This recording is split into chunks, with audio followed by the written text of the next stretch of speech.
Все мы живем в society, и чем старше мы становимся, тем большему количеству требований мы должны соответствовать, чтобы быть полноценными членами общества. Конечно, свод правил нигде не закреплен, и кто вообще такой этот ваш полноценный член? Но, несмотря на это, ты все равно чувствуешь себя неуютно, когда тебя спрашивают о том, чем ты хочешь заниматься в жизни, а ты сам еще не до конца определился. Казалось бы, в этом нет ничего такого, но, как в песне поется «Мне скоро 25, третья жизни прошла». И если тебе уже перевалило за этот рубеж, то ты торопишься, следуя словам Павла Корчагина из произведения «Как закалялась сталь» Островского. Ты торопишься во всем, и в поиске своего дела, и в поиске человека, с которым будешь готов провести остаток своей жизни. Твои одноклассники уже давно в браке, и у них появились дети, а ты только пытаешься найти партнера для столь ответственного дела и, конечно же, никого не находишь. Ведь чувствуешь, что для того, чтобы найти, нужно не искать. Постепенно ты разочаровываешься в современных инструментах поиска того самого человека и, может быть, даже выкатываешь пост про ужасы дейтинга, думая о том, что когда-то ты упустил момент для создания семейного счастья. Ты чувствуешь некое кризисное состояние и стараешься с улыбкой воспринимать то, что кризис среднего возраста наступил так рано. Ты Боб Харрис из «Трудности перевода» и Алеша из фильма «Пыль». Ты тот самый репликант Кей из «Бегущего по лезвию 2049» и Афони из одноименного фильма. В конце концов, ты худший человек на свете, и от этого никуда не деться. Здравствуйте, дорогие друзья, с вами Данилюк, и сегодня мы поговорим о фильме «Худший человек на свете» Йоакима Триера. И я предупреждаю, будут спойлеры.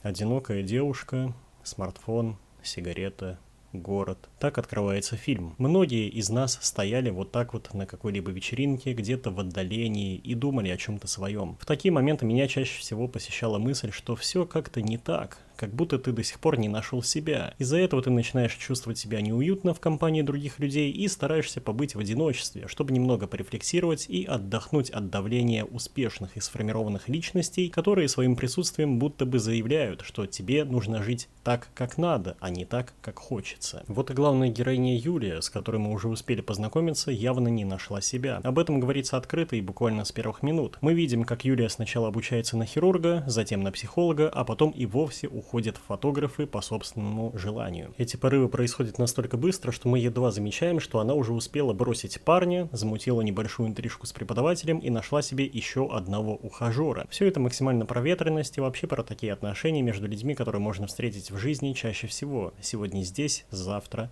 там. Если честно, при первом просмотре мне уже на прологе хотелось сказать: окей, я понял, главная героиня действительно самый худший человек на свете, можно не продолжать, но тут появляется Аксель, художник, автор неполиткорректных комиксов. Аксель привлекает внимание Юлии, и после того, как они проводят ночь вместе, наши герои сходятся друг с другом. Расстановка сил на данном этапе уже понятна. Главная героиня не знает, чего хочет от жизни, и тем не менее пытается в отношения. Что до Акселя, то он уже тот человек, который успел в определенной степени реализоваться. Его творчество известно, к нему приходят поклонники, в конце концов он продолжает работать над своими комиксами про чудаковатую рысь, и за ним не наблюдается тех безумных метаний, которые свойственны Юлии. Важно сказать и то, что Юлии под 30, а вот Акселю уже за 40. Норвежские госуслуги работают как часы, Альтушка и Скуф нашли друг друга. Когда я сидел в дейтинг-приложениях, то частенько думал о том, как выигрышно выглядит моя позиция. Да, мне 25 лет, у меня есть стабильная работа, вкусы, интересы, увлечения, в общем, всего хватает. Все это добавляет уверенности в общении с первокурсницами, но легко перейти черту от уверенности к подпитыванию чувства собственной важности. Аксель тоже находится в такой выигрышной позиции, если посмотреть на их отношения с Юлией со стороны, и мне всю дорогу казалось, что эти отношения нужны в большей степени именно Акселю, чем главной героине. Ну, сами посудите. Девушка мечется, пытается найти себя, а парень уже давно определился со своей жизнью и теперь хочет детей. На ее фоне он выглядит взрослым, самодостаточным, определившимся. Аксель выделяется на фоне Юлии, и этот факт может подпитывать мужское эгоистичное чувство. И я не говорю о том, что разница в возрасте и аморфность Юлии определяют мотив Акселя для выстраивания связи. Вовсе нет. Я лишь говорю о том, как это выглядит со стороны. На самом деле Аксель вообще первым делом сказал о разнице в возрасте, о грядущем чувстве влюбленности, предложил Юлии прекратить связь, которая, конечно, не прекратилась, и даже в тот самый момент, когда речь зашла о продолжении рода, он спросил, что должно произойти, чтобы главная героиня захотела детей. Юлия говорит, что ей сначала хочется что-то сделать, но она не знает, что именно. Вы помните, сначала хирург, потом психолог, затем фотограф. Она ни в чем не определилась. Такие отношения угнетают Юлию, и в тот самый момент, когда она попадает на чужую чужую вечеринку, Юлия открывается для еще одного человека, Айвенда. Они, очевидно, нравятся друг другу, но у каждого из них уже есть партнер и есть отношения. При таких раскладах они начинают изучать границы измены. Они выпивают, доверительно беседуют, нюхают друг друга и вместе ходят в туалет. Эпизод максимально противный хотя бы из-за того, что ты видишь эту игру с огнем. Тот человек, который дорожит отношениями и своей связью с другим человеком, не стал бы заниматься чем-то подобным, ведь это явно скользкая дорожка. Причем даже Айвенд относится к этому довольно искренне, и он не может выкинуть Юлию из головы после этой встречи. А для Юлии такое знакомство, будто бы игра, мимолетная связь, способ почувствовать себя живой после вопроса о том, где она работает. Когда ее спросили о работе на мероприятии, где Аксель оказался в центре внимания, то она сразу почувствовала себя не в своей тарелке, ведь она работает в книжном магазине, обычным продавцом. Мне очень нравится этот момент с работой, ведь потом она скажет Айвенду: ты не против подавать кофе, пока тебе не исполнится 50? Так и хочется ответить: а ты-то чем занимаешься, дамочка? В дальнейшем мы видим, как Юлия пытается ответить на этот вопрос не словом, а делом. Впрочем, и словом тоже. Она начинает писать. Девушка пишет статью про оральный секс в эпоху MeToo. Лично я не знаю, что вообще можно написать об этом, если секса вообще не существует, но важно другое. Она пишет статью и потом показывает ее Акселю. До этого она пыталась просто привлечь его внимание, но безуспешно, и эта статья как будто рождается от желания выйти с ним на связь и наладить отношения, а может быть и даже сравняться с ним, показать то, что она с ним на равных. В конечном счете Аксель больше походит на какую-то отцовскую фигуру, чем на равного партнера, и этот эпизод заявляет, что Юлия пытается преодолеть дистанцию и заодно выдать что-то миру, но из-за обилия внимания именно к этому тексту в дальнейшем возникает ощущение, что статья — это единственная интересная вещь, которую она сделала за всю свою жизнь. В общем, казалось бы, она действительно создала нечто такое, что интересно окружающим, но от этого наоборот грустно и невкусно. Но давайте немного отойдем от сюжета и поговорим о формальной стороне киноленты, о том, как она устроена. Я совсем недавно беседовал об этом со своим другом, и он сказал мне, что худший человек на свете ничем не запоминается. Для меня это не так. Да, наверное, здесь нет бросающихся в глаза особенностей построения киноленты, но если быть внимательным, то можно найти много интересного. Начать хотя бы с того, как подается история. Весь фильм разбит на 12 частей, также тут есть пролог и эпилог. Это напоминает работу Догвиль, еще одного Триера, Ларса фон Триера. Вообще ходят слухи, что Иоаким Триер и Ларс фон Триер по сути дальние родственники. Так или иначе, вы прекрасно помните, что фильм Догвиль также разбивается на главы, что позволяет смотреть на происходящие события несколько со стороны. Там есть закадровый голос, но он есть и в худшем человеке на свете. Причем в истории про Юлию мы обнаруживаем, что закадровый голос раздваивается. В одном случае мы слышим отрешенную рассказчицу, которая нависает над происходящими событиями и подмечает детали от третьего лица. В другом повествование идет от лица первого, и Юлия самостоятельно доносит свои чувства до зрителя, вспоминая то, что было когда-то. Если держать в голове то, что эта история происходит не здесь и сейчас, а нам о ней лишь рассказывают, то у нас появляется важная точка опоры для понимания картины. Все то, что мы видим на экране, уже произошло. Юлия вспоминает прошлое, выражает свои волнения, но закадровый голос, описывающий события от третьего лица, сохраняет дистанцию. Это очень похоже на рефлексию, на разговор о прошлом себе и не только о себе. В киноленте вообще есть эпизод, в котором женский голос рассказывает о жизни одного из парней, Айвенда, и в этой главе Юлия буквально становится второстепенным персонажем. Причем повествование в общем и целом очень фрагментарно, оно и понятно, ведь мы уже отметили, что фильм делится на главы. Это похоже на то, как работает наша собственная память. В нашей голове фиксируются только лишь определенные моменты и эпизоды, которые мозг считает важным сохранить. Еще одна характерная особенность фильма, которую невозможно игнорировать — остановка времени в одном из эпизодов. Когда Юлия понимает, что она больше не может продолжать жить вместе с Акселем, она останавливает время и бежит к Айвенду. И этот побег ощущается как желание проскочить через выяснение отношений. Ведь, чтобы оказаться рядом с Айвендом, нужно расстаться с Акселем, но этого пока что не происходит. И героиня проводит целый день с новым ухажером в мире, который остановился для всех, кроме Айвенда и Юлии. Причем этот день на паузе выпадает из мира в социальном плане. Солнце продолжает двигаться по небосклону, но все социальные взаимодействия для Юлии перестают быть важными, кроме прогулки с новым молодым человеком. Ей не нужно спешить, не нужно идти на работу, не нужно делать то, что она должна делать, ведь все люди, кроме Айвенда, стоят на паузе. И в этом, конечно, еще одно желание Юлии, которое мне понятно. Скажу вам по секрету, но я всегда мечтал именно о такой сверхспособности, которая позволила бы останавливать время. Это буквально мечта. Ты мог бы смотреть на красоту мира вокруг, не боясь, что тебя кто-то потревожит. Мир без социального измерения — это тот мир, в котором уже все решено. Ты можешь не становиться кем-то, а просто быть в конкретный момент. Короче говоря, жить настоящим. Другое дело, что ты можешь жить настоящим и без остановки времени, но для этого нужно приложить усилия. А героиня явно хочет хочет все везде и сразу. Конечно, я не мог простить и Акселя, их расставание. Я реально болел за их отношения больше, чем за свои, и конкретно так поел стекла. Героиня уходит к Айвенду и даже беременеет от него, и приходит к Акселю, который к тому моменту уже болен раком, за советом. Что делать? Рожать, не рожать?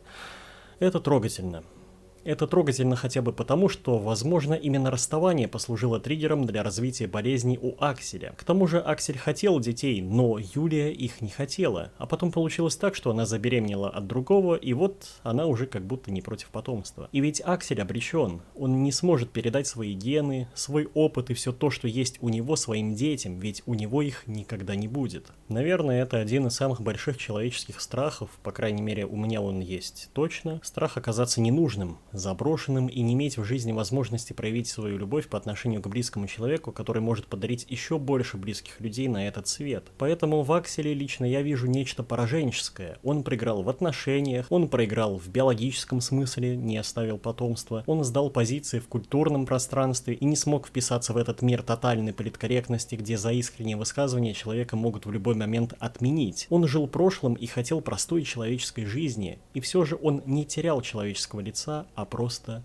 любил. Аксель — это действительно высокий и трагичный образ из какой-то другой, более цивилизованной эпохи. Как ни крути, фильм «Худший человек на свете» — это история Юлии, причем такая история, где Аксель очень важен для главной героини, он все равно для нее близкий человек, как бы нам ни казалось обратное. А ведь показаться может. И для этого я сейчас скажу очень серьезную вещь, которая фигурирует в самой киноленте. Главная героиня отказалась навещать Акселя, когда он уже буквально уходил в мир иной, хотя она имела такую возможность. Как бы вы отнеслись к такому человеку? Лично я ненавидел ее за этот поступок, мне было противно. А потом, когда я посмотрел фильм во второй раз, мне в голову пришла такая вот неожиданная мысль. Возможно, Юлия специально не пришла к Акселю, когда ему стало плохо, чтобы не сделать ему еще хуже в последние минуты его жизни. Но знаете, Аксель, уже будучи смертельно больным, лично говорил Юлии о том, что он хотел бы прожить жизнь с ней. Как бы он воспринял тот факт, что он не смог этого сделать, если сама девушка напомнила бы ему об этом своим присутствием, причем в очередной раз? Мне кажется, что при таких раскладах уходить ему было бы тяжелее, и в таком случае действие героини переходит, если не в пространство подвига, то, по крайней мере, в категорию сознательного поступка, а не детского побега, и это уже что-то. Но это работает только в том случае, если Юлия действительно решила поступить именно так сознательно, имея ту мотивацию, которую я описал ранее. Но мы, по крайней мере, можем сказать точно, Аксель не забылся. Он не стал еще одним парнем на пути Юлии, но он стал кем-то большим для нее. И подтверждение этому можно найти в самой киноленте, если обратить внимание на детали. Фильм, по сути, история Юлии, открывается красочными кадрами, где большую часть пространства занимают сплошные цвета – красный, желтый и синий. И лишь в самом конце мы поймем, что это цвета Акселя. В момент фотосессии на лестнице его дома детства он скажет, что помнит эти цвета. Он всегда делал к ним отсылки в своих комиксах, и после этих слов Аксель посмотрит в цветное стекло. Я вижу в этом привязанность Юлии. Она рассказывает историю и с самого начала внедряет в повествование цвета Акселя и заканчивает ими же. Получается, что отношения с Акселем не прошли для нее бесследно, и вот она уже радуется тому, что как будто кто-то свыше избавил ее от ребенка, который на самом деле ей не нужен. Она продолжила заниматься фотографией в полном одиночестве, и в этом чувствуется такой болезненный рост, некая эстафета от уже умершего творческого парня к уже ставшей творческой девушке. Удивительное дело, но я ловлю себя на мысли, что меня тошнит от этого фильма, и все же он один из моих любимых. Это реально глубокое кино, в которое веришь благодаря безупречной игре актеров и прекрасной аудиовизуальной составляющей. Да, мне сложно смотреть за тем, как главная героиня не может понять саму себя, как она меняет партнеров, господи боже. Один из них вообще погибает от рака. И все же ты узнаешь себя в Юлии.